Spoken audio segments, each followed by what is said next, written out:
நீங்கள் பார்த்துக் கொண்டிருப்பது நியூஸ் 21 செய்திகள். தமிழ்நாடு செய்திகளை உடனுக்குடன் தெரிந்து கொள்ள நியூஸ் 21 செய்திகளை பாருங்கள். உண்மை, உழைப்பு, உயர்வு. நேரடி நெல் கொள்முதல் நிலையம் வேண்டி கிராம பொதுமக்கள் மனு கொடுத்தனர்.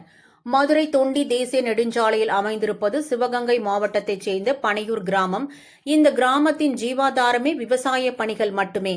மேலும் இந்த வருடத்தில் பெய்த மழையின் காரணமாக கண்மாய் மற்றும் கிணறுகளில் தேவையான நீர் இருப்பு இருப்பதன் காரணமாக கோடை நெல் பயிரிட்டுள்ளனர்.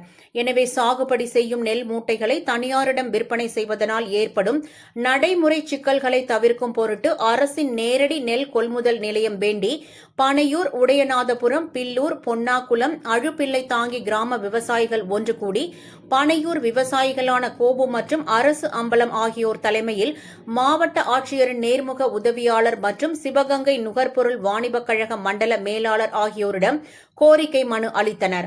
இதுகுறித்து பேசிய விவசாயிகள், பனையூர் கிராமத்தில் அரசின் நேரடி நெல் கொள்முதல் நிலையம் அரசு அமைத்துக் கொடுத்தால் அது எங்களது கிராமத்தை தாண்டியும் 20க்கும் மேற்பட்ட கிராம விவசாயிகள் பயனடைவர் என விவசாயிகள் தெரிவித்தனர்.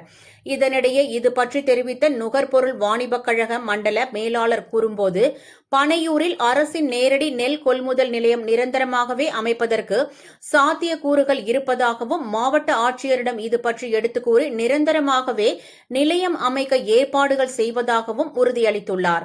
இந்த நிகழ்ச்சியில் பனையூர், பில்லூர், உடையநாதபுரம், அழுப்பிள்ளை தாங்கி, பொன்னாக்குளம் உள்ளிட்ட பல கிராமங்களின் விவசாயிகள் பங்கேற்றனர்.